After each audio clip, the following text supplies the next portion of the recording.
Dias tristes o que nós vivemos, né? Em que às vezes é necessário desenhar as coisas para que as pessoas entendam. E não raro temos que ainda explicar o desenho. É o que o deputado federal Nicolas Ferreira está fazendo em relação ao projeto de anistia que está na Câmara Federal pronto para ser votado. A gente tem visto aí a esquerda nojenta, perversa, falando sem anistia. Mas é bom lembrar que esse projeto não é para anistiar terroristas, assassinos, ladrões de bancos, que foi o que foi anistiado em 1979 em relação aos grupos terroristas, grupos armados que havia no Brasil durante o regime militar. E antes do regime militar, o que esses grupos queriam é instalar no Brasil uma ditadura comunista. Então, o golpe, dito golpe de 31 de março de 64, foi um contragolpe. E aí, vários desses que foram anistiados em 79, hoje gritam sem a anistia. O Lula, que tem manifestação dele aí em ruas em 1978, 79, com uma camiseta anistia, pedindo anistia, hoje ele é contra a anistia de quem?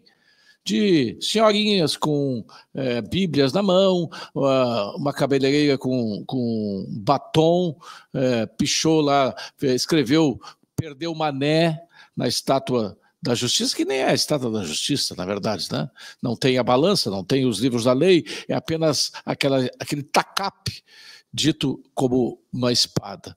Mas o pior disso tudo é que nós temos deputados, representantes do povo, representantes que você votou, achando que representaria o seu voto e que não estão representando, porque tem rabos presos. Agora mesmo a Polícia Federal foi atrás do pai do deputado Hugo Motta por problemas envolvendo aí em torno de 6 milhões de reais de emendas malversadas, que poderiam ter sido malversadas.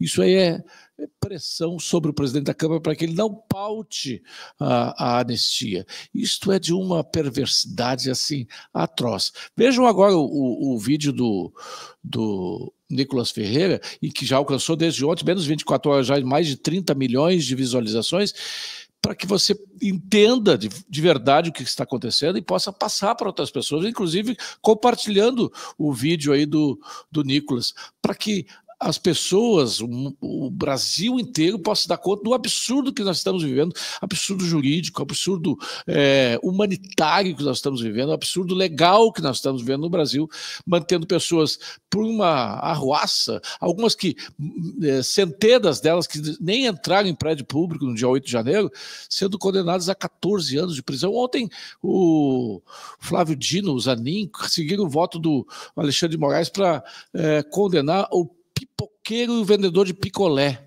Acreditem nisto. Não há mais limite para os absurdos no Brasil. Anistia.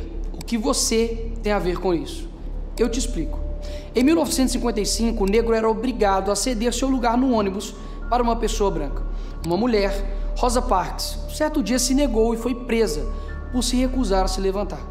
Sua atitude gerou o boicote aos ônibus, liderado por Martin Luther King. Sim, isso foi o início do movimento contra as injustiças que a população negra sofria. Mas o que isso tem a ver com a anistia, Nicolas? A injustiça contra uma mulher virou um marco de uma luta coletiva. Lá foi um ônibus, aqui um batom. Débora, casada, mãe de 2 filhos pequenos. Cabeleireira, condenada a 14 anos de cadeia. Seu crime? Escreveu "Perdeu Mané" em uma estátua com um batom. Mas isso você já deve saber. A pergunta que fica é: se ela tivesse escrito "Fora Bolsonaro" em vez de "Perdeu Mané", Moraes e Dino teriam condenado ela da mesma forma? Uma pessoa que não tem uma imagem dela dentro do Congresso, quebrando nada, nenhuma violência. E pior, um funcionário da limpeza desfez o golpe de Estado da Débora com água e sabão. Quem gera mais risco à democracia? Uma cabeleireira com um batom ou 15 traficantes soltos pelo STF? A resposta todo mundo já sabe, mas muitos têm medo de responder. E aí está o meu ponto.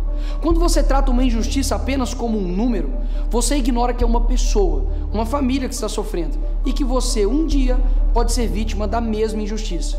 E, infelizmente, temos muitas outras vítimas. Eliene Amorim, 28 anos, manicure, presa no dia 22 de março de 2023, quase 2 meses depois dos atos do dia 8 de janeiro em São Luís. Motivo da prisão? A acusação que teria participado dos atos de vandalismo em Brasília. Mas até hoje, não foi apresentada nenhuma prova de que ela tenha quebrado algo, invadido prédios ou incentivado qualquer tipo de violência. Uma das páginas da denúncia mostra que a única suposta participação atribuída a ela é o fato que teria viajado para Brasília. Só isso. Ela está presa há 2 anos. Giovana, balconista, grávida de 8 meses, chegou a Brasília no fim de tarde do dia 8, entre 17 e 18 horas, ou seja, horas depois da baderna. Foi presa na manhã seguinte, perto do acampamento em frente ao quartel-general. A PGR admite que não há provas de que Giovana tenha participado dos atos. Uma das principais testemunhas, o motorista do ônibus que a levou a Brasília, que poderia comprovar que ela chegou apenas no fim da tarde, quando os atos já tinham ocorrido, não foi autorizada a testemunhar. Adivinha? Por ordem do ministro Alexandre de Moraes. Flávio Beltrão, 58 anos, morador de rua. Ficou preso por 11 dias na Papuda. Sim, um morador de rua. Como isso é possível? Simples. Já que estava sem emprego, sem abrigo e sem dinheiro, passou a frequentar os acampamentos para conseguir alimentação em um local onde pudesse dormir. No dia seguinte do dia 8, foi preso sem qualquer prova de que tenha participado de depredação, invasão ou organização de qualquer ato ilegal. Após 11 dias preso na Papuda, conseguiu liberdade com tornozeleira eletrônica. Mas o morador de rua teve de fazer uma pergunta óbvia ao juiz auxiliar do Moraes. Abre aspas. Não tenho endereço. Como vou carregar a tornozeleira? Como vou pagar a multa se não tenho nem dinheiro para comer? Ezequiel Ferreira Luiz, pai de 6 filhos e condenado a 14 anos de prisão pelo STF. Motivo? A presença dentro de um prédio sem qualquer registro de que tenha destruído algo ou ameaçado alguém. A simples presença foi motivo de receber uma pena maior do que muitas aplicadas a traficantes, homicidas e estupradores.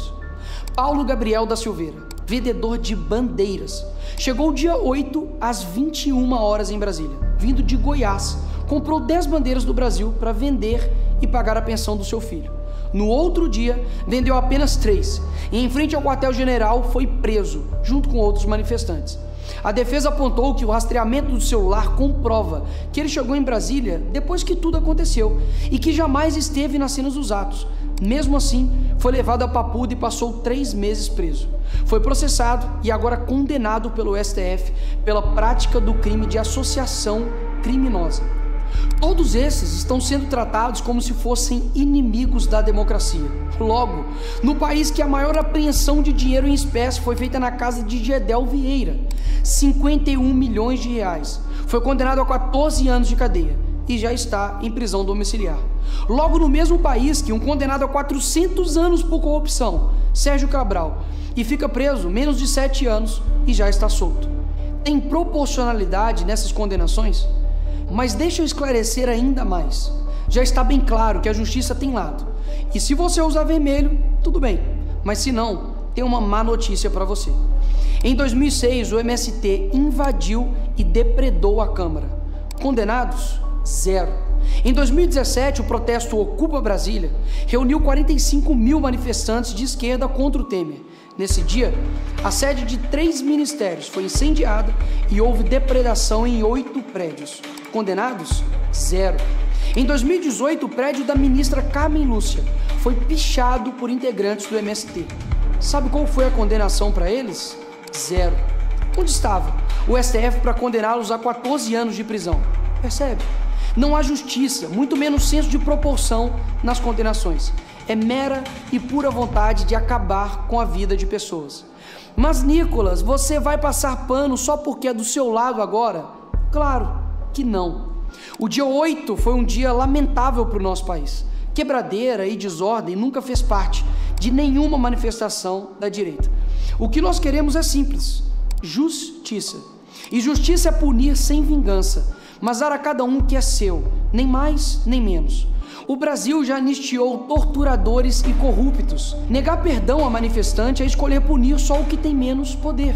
Ou coloca todos os envolvidos da esquerda, que já fizeram o mesmo na cadeia, ou solta os da direita para ficarem igual os da esquerda. O que não dá é punir uma torcida que cometeu algo e a outra torcida que já fez o mesmo repetidas vezes nunca ter punição. E por quê? Porque o juiz é do time deles. Aí não dá. Anistiar os presos do dia 8 não é absolver o caos, é reconhecer que a justiça não pode ser seletiva, quando a democracia também errou no seu próprio espelho.